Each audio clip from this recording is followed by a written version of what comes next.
जय हिंद साथियों। तो आइए आज का सेगमेंट शुरू करते हैं। आज है 20 अप्रैल। तो आज का जितना भी न्यूज़ है उसको हम आइए देखते हैं। अभी जो मेन हेडलाइन है यहाँ पे 3,000 करोड़ रुपए का जो ड्रग है उसको सीज़ किया गया है जो इंडियन नेवी के द्वारा अरेबियन सी में। ये एक तरह से इलीगल जो ड्रग्स हैं उसको एक तस्करी कर रहे थे। और इसका जो फिशिंग वेसल है उसको इस्तेमाल कर रहे थे, मतलब जिसमें मछलियाँ ले जाई जाती हैं उसमें ये ड्रग्स ले जा रहे थे। ये देखिए ड्रग्स यहाँ पे है। और इसी के साथ में जो मनमोहन सिंह हैं वो कोरोना पॉजिटिव हैं। ये यहाँ पे हेडलाइन है। और इसी के साथ में जो नासा की इनgenuity इनजेनिटी मार्स हेलीकॉप्टर है वो उसने अपना जो हिस्टोरिक फर्स्ट फ्लाइट है वो भरा है। और ये स्पोर्ट्स से रिलेटेड है। और इसी के साथ में जो वैक्सीन है वो सबके लिए जो एज बार था कि जो 45 साल से ऊपर है उन्हीं को सिर्फ लगेगा, अब वो हटा लिया गया है। और 1 मई से जितने भी 18 साल से ऊपर हैं उनको सभी को ये दिया जाएगा। और यहाँ पे गवर्नमेंट एक तरह से ये भी ईज़ कर रही है कि ये एज एक तरह से मेडिकल पर भी उपलब्ध रहे, ओपन मार्केट में भी रहे, जिसे लोग ख़रीद कर भी लगा सकें जो कैपेबल हैं। तो इस तरह से ये कर रहे हैं। और यहाँ पे डेथ रेट भी दिखा रहे हैं कि ये डेथ रेट ये चल रहा है 1.2% के हिसाब से।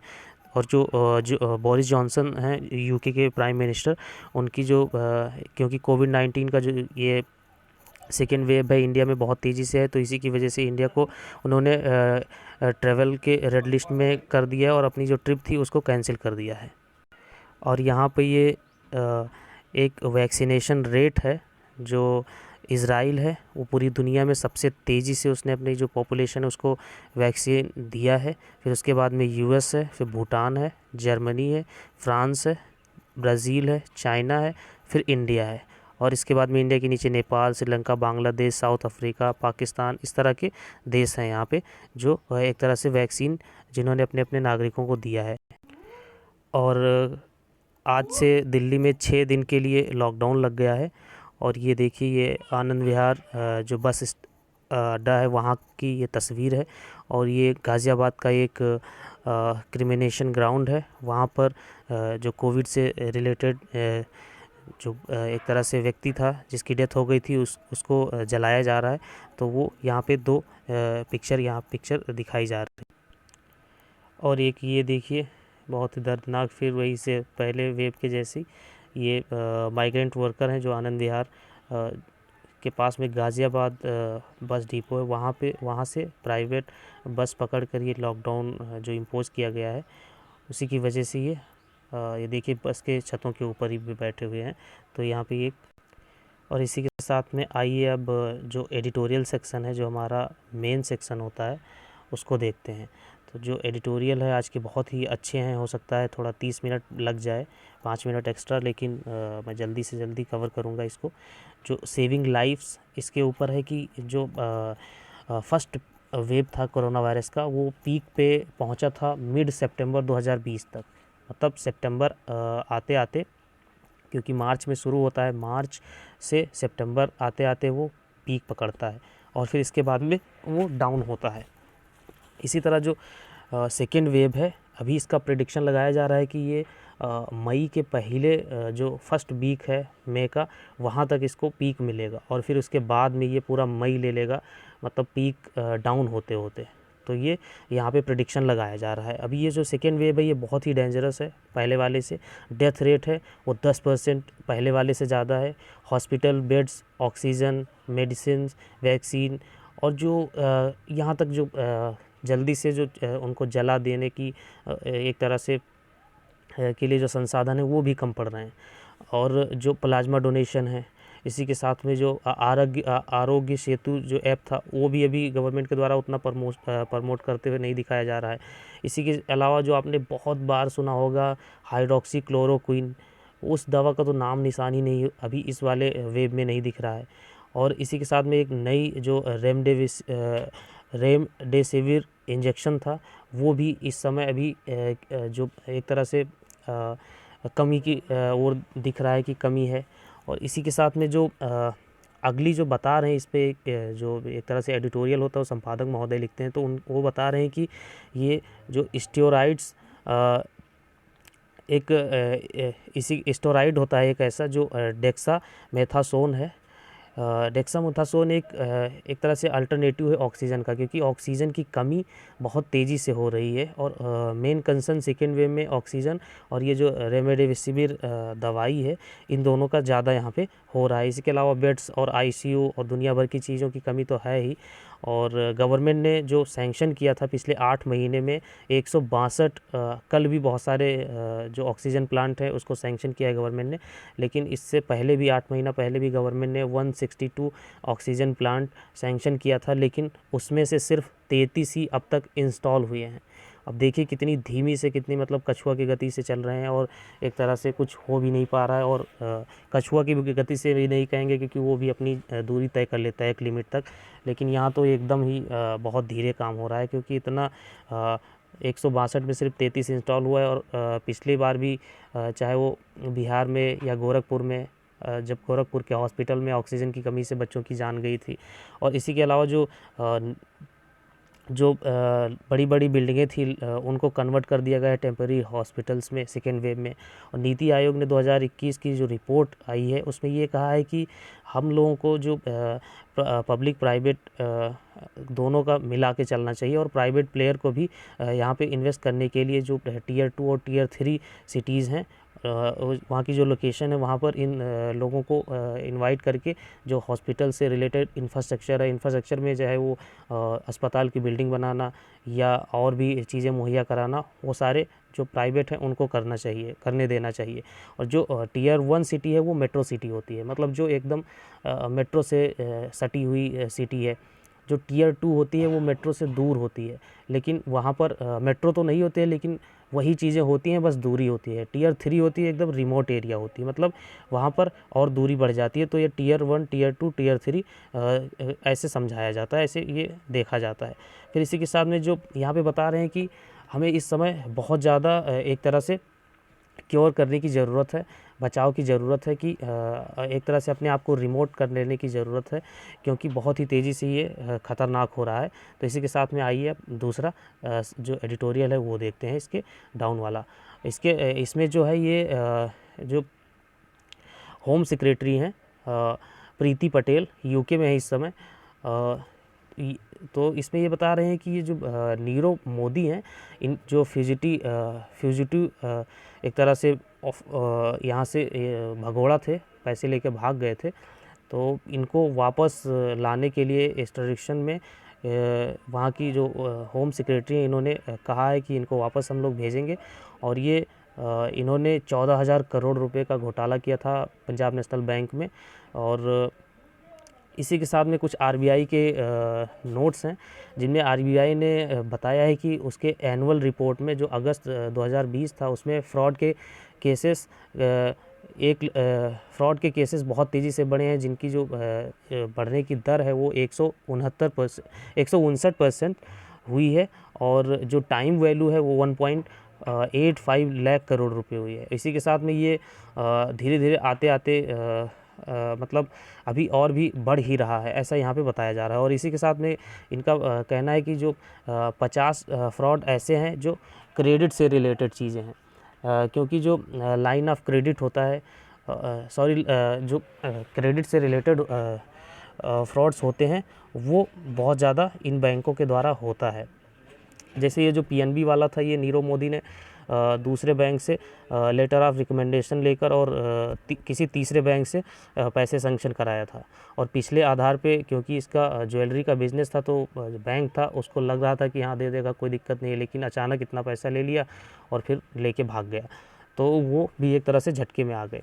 और वो लेटर ऑफ रिकमेंडेशन में मान लीजिए पीएनबी से लेटर ऑफ रिकमेंडेशन ले लिया यस बैंक का, तो यस बैंक से जाके मनी विड्रॉ कर सकता है, और वो मनी जो विड्रॉ कराया वो सिंगापुर से कराया और वहाँ से ट्रांसफ़र करा लिया अपने यूके बैंक में, और फिर अब वहाँ पे बैठा है। तो इस तरह से ऐसे करते हैं। तो इस तरह के जो 50 केसेस निकले हैं।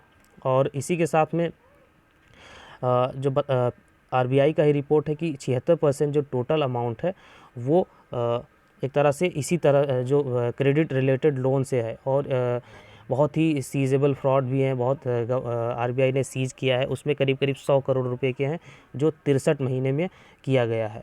सिर्फ यही इसी का नहीं, बहुत सारे और भी भगोड़ा थे। और इसी के साथ में जो पीएसबी हैं, पब्लिक सेक्टर बैंक्स हैं, वो भी एक तरह से 80% शेयर 2019 से 20 से लेकर जो प्राइवेट सेक्टर लेंडर हैं उन्होंने भी बढ़ाया है। उन्होंने कर्जा ले लेकर बढ़ाया और वापस नहीं दिए हैं। जो दोनों नंबर ऑफ केसेस भी बढ़े हैं और वैल्यू ऑफ फ्रॉड भी बढ़े हैं, मतलब जो प्राइवेट सेक्टर है वो भी बढ़ा रहे हैं। इसी के साथ में जो आरबीआई का मेन कंसर्न है वो ये है कि जो वीक इम्प्लीमेंटेशन है उनकी अर्ली वार्निंग सिग्नल्स, इसी के साथ में जो बारोवर हैं वो कोऑपरेटिव नहीं है और इंटरनल ऑडिट्स नहीं है। इसकी वजह से, इन 3-4 चीज़ों की वजह से ये जो फ्यूजिटिव ऑफेंडर होते हैं ये पैसे लेकर भाग जाते हैं और उसको एक तरह से देश की अर्थव्यवस्था में बड़ा जो चंक्स होता है। क्योंकि आप ये मोटा ये देखिए कि जो नीरव मोदी है या विजय माल्या है, विजय माल्या 9,000 करोड़ लेके भाग गया और नीरव मोदी 13,000 14,000 करोड़ रुपए। अभी यूपी का जब 2017 का इलेक्शन हो रहा था, असेंबली का इतना बड़ा स्टेट है, वहाँ पर 35,000 करोड़ रुपए यूपी के टोटल किसानों की जो एक तरह से जो यहाँ के किसानों का जो कर्ज था वो 35,000 करोड़ था। और 35,000 करोड़ इतने किसानों ने मिलकर ले रखा था और वहाँ पे दो सिर्फ एक तरह से एक नीरव मोदी और विजय माल्या ने मिलकर 14,000 करोड़ और 9,000, मतलब दो लोग ही इतना बड़ा चंक लेकर फरार हो गए। और यहाँ पर देखिए कितनी बड़ी पॉलिटिक्स हो रही थी। तो ये चीज़ आप सीधा सीधा समझ सकते हैं। इसी के साथ में आइए, यहाँ पर अगला आर्टिकल आर्टिफिशियल इंटेलिजेंस से रिलेटेड है। और ये आर्टिफिशियल इंटेलिजेंस, ये बहुत अच्छा आर्टिकल आया है। इसको मैं बहुत अच्छे से मैंने इसको अभी देखा है। इसमें ये बता रहे हैं कि जो हमारी जो जनरेशन बीत गई है वो कहीं ना कहीं बहुत बड़ी चीज़ मिस कर चुकी है। और जो आगे आने वाली जनरेशन है, जो नए ग्रोइंग चाइल्ड हैं या जो नई जनरेशन आ रही है, उसको ये चीज़ बहुत ही अच्छी होने वाली है उसके साथ में। क्योंकि वो आर्टिफिशियल इंटेलिजेंस के और 4th इंडस्ट्रियल रेवोल्यूशन के एज में आने वाली है। क्योंकि अभी क्या है, अभी प्रेजेंट टाइम में जो आर्टिफिशियल इंटेलिजेंस है इसमें एलेक्सा है, जिससे आप एक तरह से एलेक्सा की मदद से जो रोबोट्स हैं उनको चला सकते हैं। यूट्यूब के कुछ सेक्शन आप चला सकते हैं। और इसी के अलावा एसी हो गया आपका, या कोई डोर हो गया, या छोटे मोटे काम उसी से आसानी से करवा सकते हैं। और इसी के साथ में जो आर्टिफिशियल इंटेलिजेंस है ये बहुत हद तक जैसे ह्यूमन करता है उसी के जैसा कर रहा है। और अभी और भी इसमें मॉडिफिकेशन लाया जा रहा है। और जो 4th इंडस्ट्रियल रेवोल्यूशन है इसमें सबसे ज़्यादा जो लाभ है वो बच्चों को और जो युवक हैं, यूथ हैं, उनको होने वाला है। इसमें एक तरह से जो दुनिया है वो उसको पावर मिला है वर्चुअल रियलिटी और आर्टिफिशियल इंटेलिजेंस में। और इसी के साथ में जो बता रहे हैं कि इससे सबसे बड़ा जो इनोवेशन है, रिसर्च है और जो डिजिटल एजुकेशन है और दुनिया भर का जो एक तरह से, एक तो कोविड की पैंडमिक की वजह से सारे सब जो डिजिटल पे आ गए हैं, तो उसकी वजह से भी एक तरह से बहुत ज़्यादा हेल्प मिली है। लेकिन इसी के साथ में कंसर्न भी है। और यूनिसेफ और ITU जो इंटरनेशनल टेली कम्युनिकेशन यूनियन है, उसने ये बताया है कि ये स्पेशली आर्टिकल ज़्यादातर बच्चों और यूथ को लेकर लिखा गया है। तो यहाँ पे यूनिसेफ और ITU ये दोनों कह रहे हैं कि 2 से 3 जो लोग हैं, 2 से 3 जो बच्चे हैं दुनिया भर के, वो एक तरह से 2 से 3% बच्चे हैं वो दुनिया के, जो एक तरह से करीब 250 लोगों में से ये मान के चलिए कि 25 लोगों के पास में इंटरनेट है ही नहीं। तो वो यहाँ पे ये बता रहे हैं कि इंटरनेट एक्सेस नहीं है, तो उन लोगों को भी इंटरनेट एक्सेस कराने की बहुत ज़रूरत है। ये इंटरनेशनल ग्लोबल डाटा है, ये इंडिया का नहीं है। और इसी के साथ में जो वर्चुअल रियलिटी है, जिसमें आप एक तरह से घर बैठे देखते हैं किसी चीज़ को, तो उसमें फुल ऑफ एक तरह से वो बहुत ही अनसुपरवाइज है। उसमें एक तरह से कोई सुपरवाइज़ आपको नहीं कर सकता। हो सकता है आप गलत कोई फ्रॉड में कर दे आपको, या आप गलत चीज़ देख रहे हो, रियल चीज़ ना ही देख पा रहे हो। तो इस तरह से है। और इसी के साथ में जो ऑनलाइन होमवर्क है वो भी बहुत डिफ़िकल्ट है। और इसी के साथ में जो right to freedom of attention है वो भी इसमें नहीं है। पता नहीं आप मान लीजिए ऑनलाइन क्लास ले रहे हैं, लेकिन बैठे दूसरे एक तरह से दूसरे डिवाइस में कुछ दूसरा कर रहे हैं, तो ये यहाँ पे ये चीज़ें बता रहे हैं कि ये सब चीज़ बहुत ही एक तो फ़ायदेमंद भी है और बहुत सारे नुकसान भी हैं इसमें। जो आने वाले दिन है उसमें और भी, जैसे स्ट्रिक्स हो गया, लाइक्स हो गए और इन्फिनिटी स्क्रॉल्स हो गए, और इसी के साथ में ये आर्टिफिशियल इंटेलिजेंस के अंदर आते भी नहीं हैं और आपको कोई बता भी नहीं पाएगा कि आपके जो यूथ है घर में, जो बच्चे हैं, वो कैसे क्या कर रहे हैं, आपको पता भी नहीं चलेगा। इसी के अलावा जो आर्टिफिशियल इंटेलिजेंस है इसमें फेक न्यूज़, कंस्पिरेसी थ्योरी भी आ सकती है, हाइप भी आ सकता है, और इसी के साथ में ऑनलाइन बुलिंग भी आ सकती है, और हेट स्पीच बच्चों में भी पहुंच सकता है आर्टिफिशियल इंटेलिजेंस के थ्रू, क्योंकि जो भी आप चेक करते हैं उसी के एवज में जो एक तरह से एल्गोरिदम होता है वो सेट होता है, और वो आपके सर्च के हिसाब से वो आपके पास में चीज़ें आने शुरू हो जाती हैं जो भी आप पसंद नापसंद करते हैं। और इसी के अलावा जो आर्टिफिशियल इंटेलिजेंस से रिलेटेड एक टॉयज़ था, जो और है भी, अभी बहुत सारे जो आर्टिफिशियल टॉयज़ हैं वो अवेलेबल हैं। इसके पॉजिटिव और निगेटिव कॉन्सिक्वेंसेस हैं। जो पॉजिटिव में लिटरेसी है, सोशल स्किल है, लैंग्वेज भी सीख सकते हैं, ये लैंग्वेज डेवलप करता है। नेगेटिव में ये है, ये और ये पॉजिटिव में ये फेशियल रिकग्निशन भी है। जैसे आर्टिफिशियल इंटेलिजेंस चाइना में और अलग अलग जगहों में एयरपोर्ट में यूज किया जा रहा है। चाइना में इवन तो वो अपने वहाँ की कुछ और वेस्ट की कुछ न्यूज़ एजेंसी बताती है कि वो अपने नागरिकों का भी एक तरह से फेशियल रिकग्निशन करके बैठा है, पूरे नागरिकों का। तो ये, और इसी के साथ में ये आर्टिफिशियल इंटेलिजेंस से बच्चों का भी फेशियल रिकग्निशन किया जा सकता है। और जर्मनी में जो टॉयज़ हैं इसको बैन कर दिया गया है। एक टॉयज़ था कायला नाम का, इसको बैन कर दिया गया था क्योंकि वो स्पाई कर रहा था। और इसी के साथ में जो कायला है, इसको, ये इंटरनेट कनेक्टेड डॉल थी एक, और इसको जर्मनी ने बैन किया है क्योंकि इसमें डर था कि ये हैक हो सकता है और यूज हो सकता है बच्चों का जासूसी करने के लिए। और इसी के अभी यहाँ पे एक चीज़ और ये इसी आर्टिकल में बता रहे हैं कि जर्मनी में तो ये चीज़ हो गया है, लेकिन बहुत सारी कंट्री हैं जिनमें इस तरह का कोई लीगल फ्रेमवर्क भी नहीं है। कोई चाहे तो अपना एक तरह से इंटरनेट डॉल वहाँ उस कंट्री में बेचकर और इसके बाद इसके वहाँ की जो एक तरह से जासूसी कर सकता है। तो इसीलिए जो इंटरनेट है वो सबके लिए होना चाहिए, लेकिन सेफ़ इंटरनेट बहुत ज़रूरी है।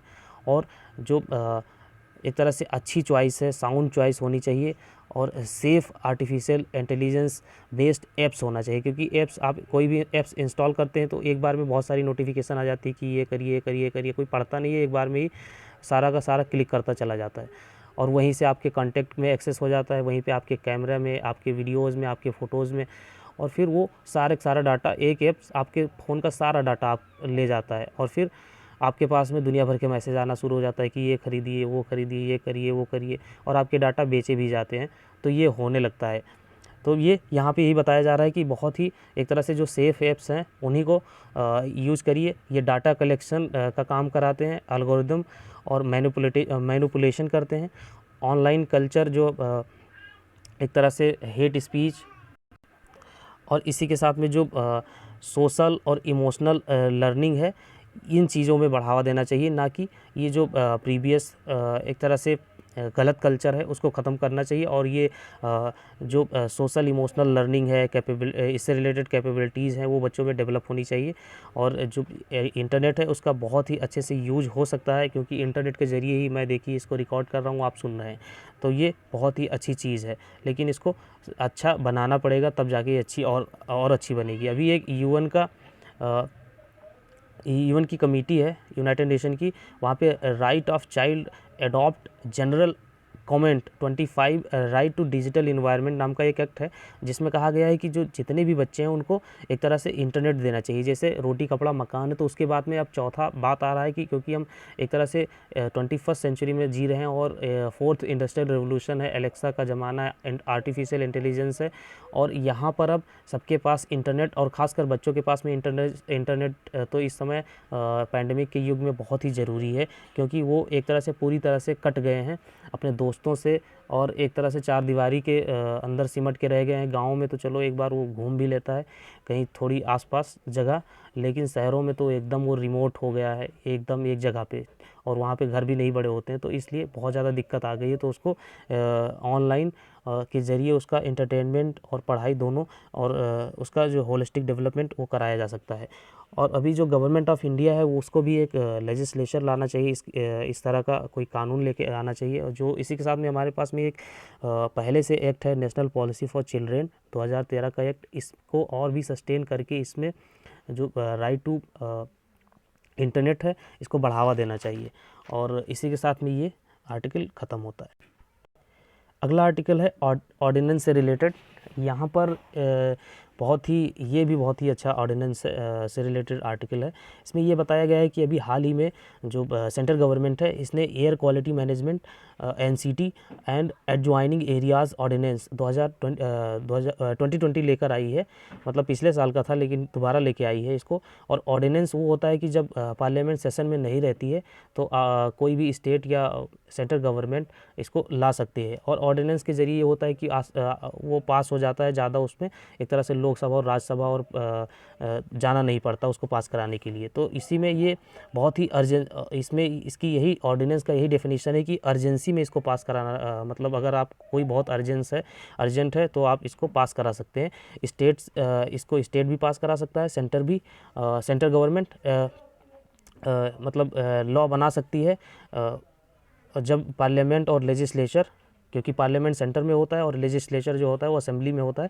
जो असेंबली होता है वो एक तरह से असेंबली में जो लेजिस्लेटिव असेंबली के साथ में इसको बनाया जा सकता है। और जो पार्लियामेंट में है वहाँ पर लेजिस्लेचर के थ्रू इसको एक तरह से जब ना हो तो इसको बनाया जा सकता है। और ये ऑटोमेटिक एक्सपायर भी हो जाता है जब एक तरह से पार्लियामेंट या जो विधानसभा है, असेंबली है, वो अगर चालू होने वाली है तो उससे 6 हफ्ते पहले ही इसको एक तरह से ख़त्म नल एंड वाइड मान लिया जाता है। क्योंकि अगर पास हो गया तब तो ठीक है, नहीं तो ये एक तरह से बेकार हो जाता है, ये आउट हो जाता है। और दोबारा फिर इसको जब पार्लियामेंट एक तरह से सेशन में नहीं रहती है तब दोबारा फिर लाते हैं। तो इसका जो मिसयूज़ है वो कब कब हुआ है वो आइए देखते हैं। क्योंकि ये एक तरह से सुप्रीम कोर्ट ने 2 बार इसको बताया कि ये अनकॉन्स्टिट्यूशनल है। ये बताते तो हैं कि अर्जेंस में लॉ बना सकते हैं, लेकिन वैसा कभी हुआ ही नहीं है। इसको हमेशा मिसयूज़ ही किया गया है, और स्टेट के द्वारा भी, सेंटर के द्वारा भी। और 1950 में पहली बार जो सेंट्रल ऑर्डिनेंस है इसको किया गया, और इसमें एक ही नहीं किया गया, इसमें लगातार एक साल में 8 ऑर्डिनेंस लेके आए 1950 में। और ये पीक पे 1990 में पहुंचा जब 17 एक तरह से ऑर्डिनेंस एक साल लाने शुरू हो गए। और इसी के साथ में जो डिक्लाइन हुआ, मतलब ये जब एक तरह से धीमा पड़ा 2010 में, जब 8 ऑर्डिनेंस हर साल आने शुरू हुए। और इसी के साथ में 2019 में 16, फिर एक तरह से बढ़े, और 2020 में 15, और अभी सिर्फ जनवरी, फरवरी, मार्च और ये अप्रैल चल रहा है। यहाँ तक आते आते 4 ऑर्डिनेंस आ चुके हैं पहले ऑलरेडी। तो यहाँ पर ये होता है कि लोकसभा में पास नहीं कराना है, राज्यसभा में पास नहीं कराना है। मान लीजिए आपकी पार्टी की मेजोरिटी राज्यसभा में नहीं है, जैसे प्रेजेंट टाइम में बीजेपी की नहीं है, तो वहाँ पर भी आसानी से कोई भी पास करा सकती है। ये बीजेपी नहीं, कांग्रेस भी यही करती थी, क्योंकि ये पूरा सीरीज़ मैंने आपको दिखा दिया है। और ये मैंने नहीं, ये EMR माधवन है जिन्होंने लिखा है इस आर्टिकल को, इन्होंने ये सारा डाटा दिया है। इसी के साथ में जो अगला है, ये बता रहे हैं कि जो बिहार है, वहाँ पर जो वहाँ की गवर्नमेंट थी उसने 256 ऑर्डिनेंस एक तरह से इशू किया था 1967 से लेकर 1981 के बीच में। अब देखिए 256, 256। और इसी के साथ में जो सिक्योरिटीज़ लॉज अमेंडमेंट ऑर्डिनेंस है, ये 2013-14 में 3 बार लाया गया। एक बार में नहीं पास हुआ, दूसरी बार, तीसरी बार, ऐसे लाते ही रहते हैं। फिर इसी के साथ में लैंड एक्विजिशन एक्ट अमेंडमेंट 2014 में लाया गया 2 बार। एक बार 14 में लाया गया, एक बार 15 में लाया गया। और इसके ऊपर 7 पहले भी 5 जज की एक बेंच बनी थी। और फिर 2018 में एक तरह से 7 जज की एक कॉन्स्टिट्यूशनल बेंच बैठी, और उसने ये कहा कि ये जो प्रैक्टिस है ऑर्डिनेंस से रिलेटेड, ये अनकॉन्स्टिट्यूशनल है और एक तरह से ये फ्रॉड है कॉन्स्टिट्यूशन के साथ में, क्योंकि ये एक तरह से जो लेजिस्लेचर पावर है उसके, और जो लेजिस्लेचर जो कानून के ज़रिए बनता है, जो लोकसभा, राज्यसभा, फिर प्रेसिडेंट के पास जाता है, फिर उसमें लोकसभा में 3-4 स्टेज में उस पर बहस होती है, फिर कमेटी में जाता है, तो दुनिया भर में उसमें जो प्रोज एंड कॉन्स है उसको पढ़ा लिखा जाता है, डिस्कस किया जाता है, डिबेट होता है, तब जाके वो पास होता है, तो वो एक तरह से प्रॉपर लॉ बनता है। और यहाँ पे क्या है, ऑर्डिनेंस लाए, पास कराए, हो गया। तो इस तरह से ये जो लेजिस्लेचर पावर है उसको एक तरह से कहीं ना कहीं बिल्कुल बाइकआउट करके ये एक तरह से सर्जरी कर देता है, तो बिल्कुल बेकार है, ये सुप्रीम कोर्ट ने कहा है। फिर इसी के अलावा जो गवर्नमेंट थी इसने इस जजमेंट को इग्नोर कर दिया पूरी तरह से, और फिर लेके आई इंडियन मेडिकल काउंसिल अमेंडमेंट, जिसके खिलाफ बहुत सारे डॉक्टर, आपने देखा होगा बहुत सारे डॉक्टर्स ने इसका बहुत ही बाइकआउट किया था। और ये ऐसा एक्ट था जिसको लोकसभा में भी लाया जा चुका था, लेकिन वहाँ से ये लोकसभा में पास हुआ लेकिन राज्यसभा में अटक गया था। तो इसको फिर ऑर्डिनेंस के रूप में लेके आए और सितंबर 2018 में इसको फिर से लेके आए, और फिर इसके बाद में 2018 में आया था और फिर 2019 में फिर से लेके आए, लेकिन ये अभी भी अटका पड़ा हुआ है, तो वो दिखा रहे हैं यहाँ पे। और अभी करंट केस क्या है, जो एयर क्वालिटी मैनेजमेंट जो दिल्ली से रिलेटेड है, दिल्ली में क्योंकि पोल्यूशन बहुत ही ज़्यादा है, तो उस जो 400 के पार कभी कभी चला जाता है, और एक तरह से बिल्कुल ही बेकार कंडीशन है दिल्ली की। और तो उसी में है कि जो एयर क्वालिटी मैनेजमेंट है उसको ऑर्डिनेंस के थ्रू लाया जा रहा है, और तो उसी से रिलेटेड था यहाँ पे। और इसके साथ साथ जो 2020 है उसमें केरला ने 81 ऑर्डिनेंस इशू किया है, कर्नाटका ने 24, महाराष्ट्र ने 21। और इसी के अलावा जो सेपरेशन ऑफ पावर है वो यहाँ पे बहुत ही एक तरह से सेपरेशन और जो पावर है स्टेट की और सेंटर की, या जो लेजिस्लेचर है पार्लियामेंट में उसकी, और जो गवर्नमेंट है, क्योंकि लेजिस्लेचर है और ये जो प्रेजेंट गवर्नमेंट है उसमें जो काउंसिल ऑफ, एक तरह से जो काउंसिल ऑफ मिनिस्टर होता है, और जो पार्लियामेंट के जो लोकसभा राज्यसभा है वहाँ पे बहुत अंतर होता है, क्योंकि हो सकता है लोकसभा में प्रेजेंट गवर्नमेंट की मेजोरिटी और राज्यसभा में ना हो, या लोकसभा में ही बहुत सारी पार्टी उसके साथ में हो जो उस मुद्दे पे नहीं आना चाहती हो या बहस करना चाहती हो, तो गवर्नमेंट उससे बहस से बचने के लिए उसको एक तरह से उल्टे रास्ते से या पिछले दरवाजे से लेकर आना चाहती है। तो ये यहाँ पे बता रहे हैं कि ये सेपरेशन ऑफ पावर में गड़बड़ी है, और ये जो concept of check and balance है उसको भी हैम्पर करता है और उससे बचता है ये, तो वही यहाँ पे था। और इसी के साथ में अब इंडिया रसिया का जो रिलेशन है, जो एक तरह से, क्योंकि इंडिया है वो यूएस की तरफ टिल्ट हो रहा है, और चाइना और रसिया एक तरह से मजबूर है एक दूसरे के साथ आने में, तो उसी के ऊपर ये आर्टिकल है, थोड़ा बढ़ रहा है टाइम, तो आइए इसको भी जल्दी से डिस्कस करते हैं। अभी जो रसिया के एक तरह से जो फॉरेन मिनिस्टर हैं वो सेर्गियो लावरोव, ये इंडिया की विज़िट पे थे, और ये एक तरह से जो व्लादिमीर पुतिन है उनकी विज़िट के लिए यहाँ पर एक तरह से रोड मैप बना रहे थे, और उनके आने से पहले एक तरह से ज़मीन तैयार कर रहे थे। तो ये इनके जो मेन कंसर्न थे वो क्वाड से रिलेटेड थे, और जो एशिया पैसिफिक को इंडो पैसिफिक इंडिया और यूएस की लैंग्वेज में, और जापान और ऑस्ट्रेलिया और जो एक तरह से वेस्टर्न पावर्स हैं उनके द्वारा यूज किया जा रहा है, उसको लेकर इनके मन में सवाल थे, और उन्होंने अपना रखा भी। और इनका जो कहना था कि ये जो यूएस लेड इंडो पैसिफिक है पॉलिसी है, ये गलत है इनके हिसाब से, और जो यूएस है वो इंडिया को एंटी चाइना गतिविधि में या एंटी चाइना बना रहा है, और एक तरह से चाइना के खिलाफ इंडिया को यूज़ कर रहा है। और इसी के साथ में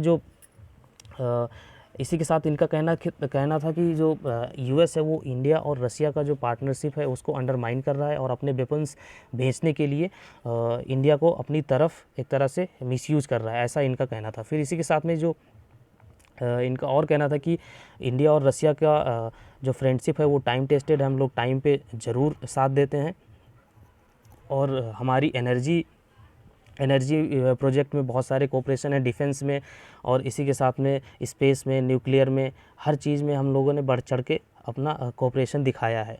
और ये इनका एक और कंसर्न था आगे कि जो एक तरह से जो चाइना को एक तरह से जो यूएस कहता है कि यूएस के कहने पर जो चाइना से बार बार दुश्मनी मोल ले रहा है इंडिया, उसको ऐसा नहीं करना चाहिए, ऐसा इनका कहना था। और इसी के साथ में जो एशिया पैसिफिक है उसको ये इंडिया पैसिफिक, इंडो पैसिफिक कहने के बजाय ये एशिया पैसिफिक पे ज़्यादा बल दे रहे हैं। और ये मतलब अपनी विजिट के दौरान जो प्रधानमंत्री नरेंद्र मोदी हैं उनसे भी नहीं मिले, और यहाँ से इसके तुरंत बाद ये पाकिस्तान भी गए, और वहाँ पर क्योंकि ये पहले ऐसे जो रसिया के फॉरेन मिनिस्टर थे जो एक तरह से पाकिस्तान के विजिट पे थे, और वहाँ जाते ही ये इमरान खान से मिले और वहाँ के जो आर्मी चीफ़ हैं उनसे मिले। तो ये अभी थोड़ा थोड़ा टिल्ट होते दिख रहे हैं पाकिस्तान की तरफ। और इनका जो कंसर्न था कि इंडिया है, इंडिया को हमने 1 बिलियन लाइन ऑफ क्रेडिट दिया था चेन्नई से व्लादिवोस्तोक तक एक मैरीटाइम कॉरिडोर बनाने के लिए।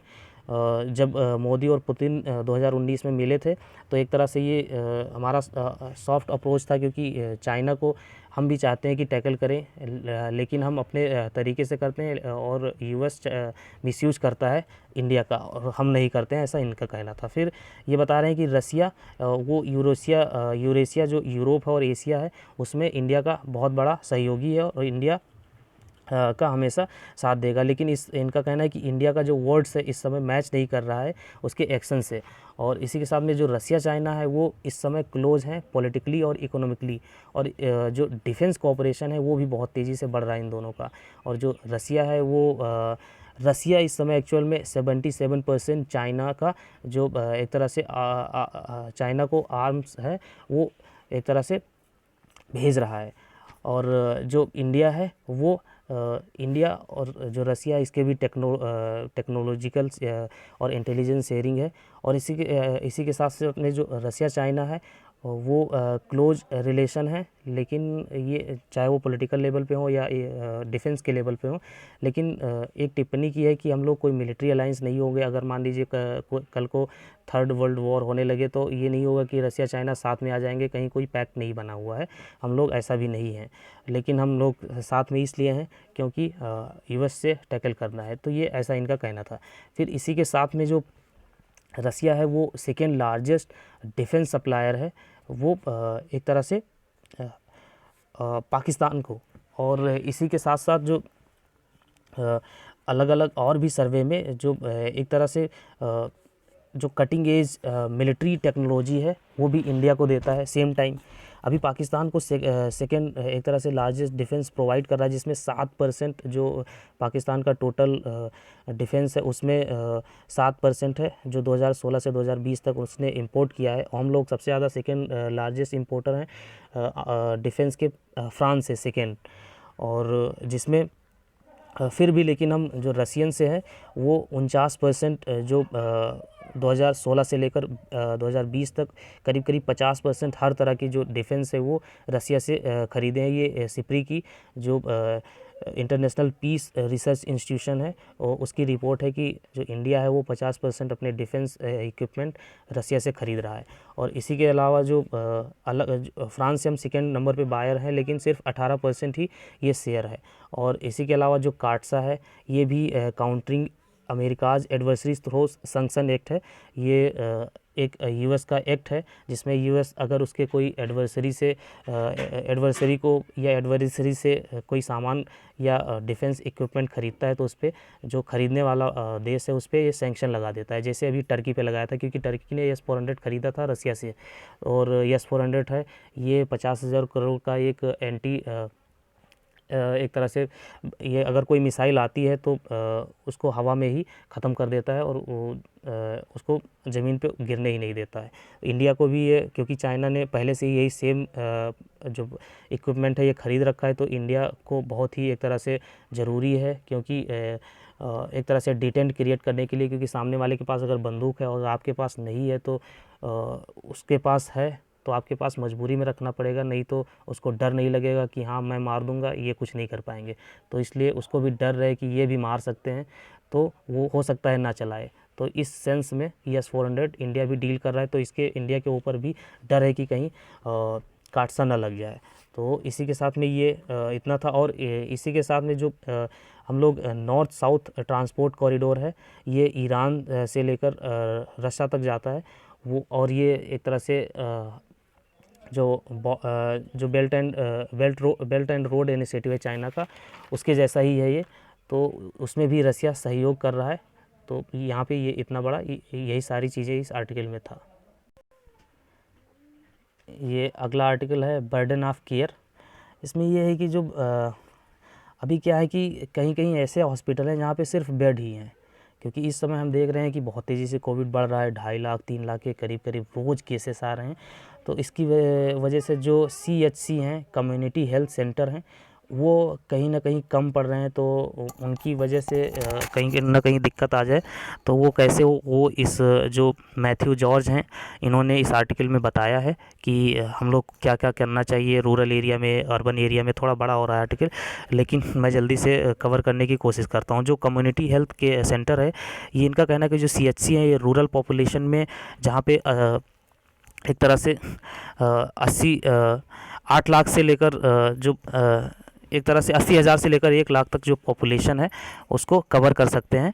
और सिर्फ 30-40 बेड्स लेकर, क्योंकि 1 लाख की पॉपुलेशन है तो वहाँ पे 30 से लेकर 40 बेड तक अगर होगा तो भी कवर कर लेंगे, क्योंकि वहाँ पे ज़्यादा स्पेस रहता है। लोग आपस में भी एक तरह से क्वारंटाइन हो सकते हैं, आपस में सॉरी, मतलब अलग अलग एक एक रूम में, क्योंकि ज़्यादा बड़ा स्पेस होता है। तो यहाँ पे ये बता रहे हैं।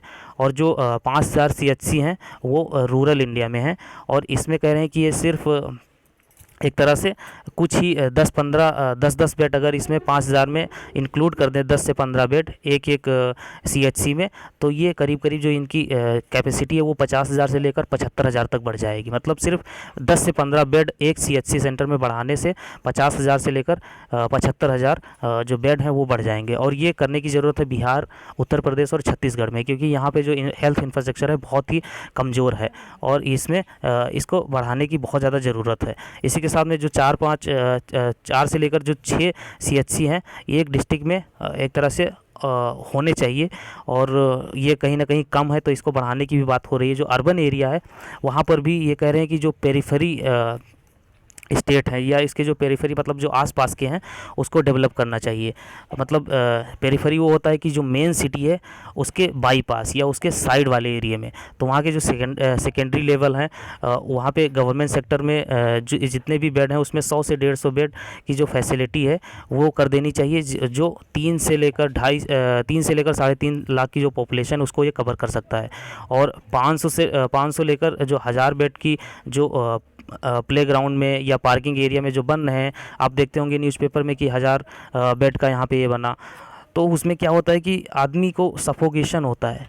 वो जेन्युइन कभी रहा नहीं है ऐसे प्लेग्राउंड में, तो उसमें यहाँ पे राइटर ये कह रहे हैं कि ये एक तरह से वो जेन्युइन नहीं रह पाएगा, तो वो एक तरह से ये उसके लिए हेल्पफुल नहीं रहेगा, ये यहाँ पे इनका कहना है। और अगला आर्टिकल है ये एक तरह से जो केन बेतवा प्रोजेक्ट है इसके बारे में है। ये भी प्रोजेक्ट बहुत ही मतलब बहुत देर से है, और देखते हैं इसके बारे में क्या होता है। अभी ये चल ही रहा है, और ये एक तरह से उत्तर प्रदेश, मध्य प्रदेश और सेंटर गवर्नमेंट है, उस तीनों को मिलाकर एक ट्रिपेटाइड एग्रीमेंट है। और इसमें क्या है कि ये ट्रांसफ़र करेंगे जो सरप्लस वाटर है केन बेसिन का, ये मध्य प्रदेश में, और जो डेफिसिट है बेतवा बेसिन यूपी में, मतलब डेफिसिट मतलब जो कमी है बेतवा बेसिन में, तो वो इन दोनों में एक तरफ से डालेंगे तो दूसरी तरफ जाएगा, ऐसा है। तो एक तरह से जो बेतवा बेसिन है वहाँ पे वाटर का जो शॉर्टेज है वो फुलफ़िल हो जाएगा, जिसकी वजह से जहाँ वहाँ पे जो ड्राई एक तरह से है वो कहीं ना कहीं फुलफ़िल होगा। अभी ये प्रोजेक्ट है, इसमें क्या मेरिट है डीमेरिट है वो आइए देखते हैं।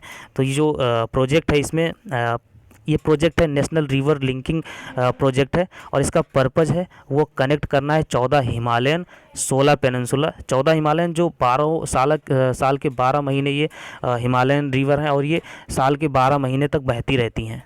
जो हिमालयन रिवर होती है वो साल के जो 12 महीने होते हैं सारे के सारे, क्योंकि हिमालय जो ग्लेशियर है वो हिमालय पर वो पिघलते रहते हैं, तो पानी की कमी नहीं रहती है। तो जो 14 हिमालयन रिवर हैं और 16 पेनिनसुलर जो पेनिनसुलर रिवर है वो एक तरह से जो मध्य प्रदेश के जो नीचे वाला भाग है वहाँ पर वहाँ का एरिया और वहाँ पर क्योंकि पानी जब मानसून आता है तभी होता है, तो उन नदियों की बात हो रही है यहाँ पे। और इसी के अलावा जो 30 कैनाल्स हैं और 3000 रिजर्वायर हैं, इन सबको जोड़ा जाएगा और इससे 87 मिलियन हेक्टेयर जो लैंड्स है उसको सिंचाई के लिए एक तरह से पर्याप्त पानी पहुँचाने की इस प्रोजेक्ट से कोशिश की जा रही है। और ये प्रोजेक्ट जब पूरा होगा तब ये एक तरह से होगा। और इसी के अलावा जो 90% है वो जो इसका कॉस्ट है वो सेंट्रल गवर्नमेंट वहन करेगी। और जो इंडिया का इस तरह का जो ये प्रोजेक्ट है, ये इंडिया का पहला प्रोजेक्ट है और ये 8 साल लेगा अभी बनने में। 1980 में इसको अटल बिहारी वाजपेयी ने, जो हमारे एक तरह से स्वर्गीय और भूतपूर्व प्रधानमंत्री भी रहे हैं, उन्होंने इसको इस इनिशिएटिव को शुरू किया था। और इसके बाद में जब उमा भारती मिनिस्टर रहती हैं तो उन्होंने भी इसको एक तरह से आगे बढ़ाया, लेकिन धीरे धीरे ये प्रोजेक्ट डाउन रहा। और फिर अभी जब ये बीजेपी गवर्नमेंट आई तो इसने पहले टर्म में एक तरह से धीमे रखा था, अभी दूसरे टर्म में इसको बहुत तेज़ी से बढ़ा रही है। तो इसमें सबसे ज़्यादा जो बुंदेलखंड है यूपी का, जो बहुत ही एक तरह से सूखाग्रस्त एरिया है, वहाँ पर इससे फ़ायदा होगा। और जो एमपी का बहुत सारा एरिया है वहाँ पर भी इसको फ़ायदा मिलेगा। इसके लिए जो मेमोरेंडम ऑफ अंडरस्टैंडिंग है वो दौधम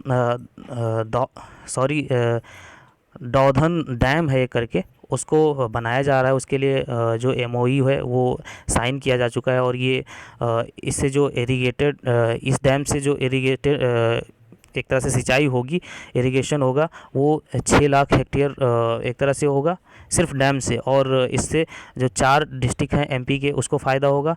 और इसी के साथ साथ जो पूरे प्रोजेक्ट से 2.5 लाख एक तरह से हेक्टेयर सिंचाई होगी यूपी में। और 4 डिस्ट्रिक्ट इससे एक तरह से पूरी तरह से अच्छे से सिंचाई कर पाएंगे। और इसके अलावा ही 41 लाख लोगों को पीने का पानी वो एमपी में मिलेगा। और 21 लाख जो पीने का पानी है वो यूपी के लोगों को मिलेगा इस प्रोजेक्ट से। इस प्रोजेक्ट का जो कॉस्ट है वो 37,611 करोड़ रुपए है। और ये एक तरह से पॉलिटिकल, इस प्रोजेक्ट पे पॉलिटिकल लाइन भी बटी हुई हैं। जो भी पॉलिटिकल वहाँ के लोकल प्लेयर हैं इस रीजन के, जहाँ से प्रोजेक्ट होके जा रहा है, वो अपनी एक तरह से कंसर्न दिखा रहे हैं कि जहाँ पे उनके या डायरेक्ट इनडायरेक्ट जो उनके एक तरह से वहाँ पे इकोनॉमिक कंसर्न छुपे होंगे वो सारे यहाँ पे दिखा रहे हैं। तो ये बता रहे हैं कि जो और इसके अलावा भी इसमें जो लॉस ऑफ इकोसिस्टम है और इसके साथ साथ जो डिस्प्लेसमेंट होगा जब ये प्रोजेक्ट आएगा। और यहाँ पे जो मेन है, जो ये राइटर है, इनका कहना है कि यहाँ पे इन्वायरमेंट को नुकसान होगा। इसमें 12,500 हेक्टेयर जो लैंड है उसको सबमर्ज की जाएगी और 9,000 हेक्टेयर जो लैंड है उसको as a forest land declare कर दिया जाएगा, जिस पे अभी खेती बाड़ी हो रही है। और इसी के अलावा जो पन्ना टाइगर रिजर्व है उसमें जो वल्चर हैं जो गायब हो चुके हैं और जो टाइगर हैं इनकी जो पॉपुलेशन है वो बढ़ी है। तो उसमें भी जो 40% जो 40% जो ये पन्ना टाइगर रिजर्व है, इस प्रोजेक्ट की वजह से ये 40% अफेक्ट होगा, मतलब एक तरह से 40% बर्बाद हो जाएगा यहाँ पे, इनका ये कहना है। और 7.2 लाख ट्री जो हैं वो काटे जाएंगे इस प्रोजेक्ट को बनाने के लिए। और जो 60 से 70 इसी के अलावा जो केन है वो 60 से केन नदी है जो 60 से 70 फीट है, वो गहरी है बेतवा से। तो उसमें ये बता रहे हैं कि यहाँ पे हम 30% यूज़ कर सकते थे 103 मेगावाट पावर जनरेशन में, जो एक तरह से पंपिंग सेट है उसमें और पानी को ऊपर लाने में कर सकता था। हमको इस तरह का इतना बड़ा प्रोजेक्ट बनाने की ज़रूरत नहीं थी। यहाँ पे ये बता रहे हैं कि कॉस्ट और बेनिफिट क्या होगा, तो ये यहाँ पे बता रहे हैं। और ये इतना ही है, इस प्रोजेक्ट के बारे में इतना सारा कुछ था। ये मैप है और यहाँ पे जो हॉट स्पॉट हैं और यहाँ पे जो डेथ है ये दोनों दिखाया जा रहा है। जैसे जो 81% है हॉट, एक तरह से हॉट स्पॉट ये देखिए। और इसी के साथ में जो हॉट स्पॉट एरिया जहाँ पे सबसे ज़्यादा डेडली हो रहा है, तो ये लखनऊ, बनारस और इस तरह से जो रायपुर छत्तीसगढ़ है और महाराष्ट्र, यहाँ पे देखिए कितना रेड दिख रहा है। और फिर अभी तेज़ी से पंजाब में बढ़ रहा है और पंजाब में यूके का वेरिएंट है। बाकी तो इंडिया में पूरे जगह पे ज़्यादा से ज़्यादा इंडियन वेरिएंट है जो कोविड का सेकेंड वेव है। और यहाँ पर फिर डेथ का दिखा रहे हैं कि जो डेथ है वो सबसे ज़्यादा कहाँ हो रही है। तो ये देखिए इधर सबसे ज़्यादा है और यहाँ पे देखिए कितनी तेज़ी से रेड हो रहा है। तो ये पूरा का पूरा ग्राफ था। और यहाँ पे लास्ट में अब ये ख़त्म हो रहा है। तो ये ममता बनर्जी हैं और यहाँ पे देखिए अभी पूरी रैली में ये प्लास्टर और ये शूज़ पहन के रखा था इन्होंने। पता नहीं इनको चोट लगी थी क्या नहीं था, मुझे एग्जैक्ट में पता नहीं है। लेकिन यहाँ पे जो क्रिटिक्स दिखाया गया है ये है कि इन्होंने अब लास्ट में निकाल के रख दिया है। और ये रैली है, इसमें नरेंद्र मोदी जी भागे जा रहे हैं। और अब मैं कोई भी रैली नहीं करूँगी क्योंकि कोविड है, इसकी वजह से बहुत ही खतरा है। तो मुझे रैली करने की ज़रूरत नहीं है। जो राहुल गांधी उन्होंने पहले से ही कह दिया है कि अब मैं रैली में नहीं जाऊँगा। और ये ममता बनर्जी भी नहीं जा रही हैं, लेकिन नरेंद्र मोदी जी अभी भी जा रहे हैं। तो ये यहाँ पे जो अभी आपने देखा होगा कि इनके पैरों में प्लास्टर भी था, तो दीदी ने सारा कुछ निकाल के टांग दिया है यहाँ पे। तो उसी के ऊपर एक क्रिटिक्स है। अगर कोई टीएमसी का सपोर्टर है तो मैं यहाँ पे कोई इनके ऊपर क्रिटिक्स नहीं कर रहा हूँ। यहाँ पे जो न्यूज़पेपर में है वही मैं यहाँ पे बता रहा हूँ। तो इसी के साथ में जय हिंद, धन्यवाद, हैव अ नाइस डे।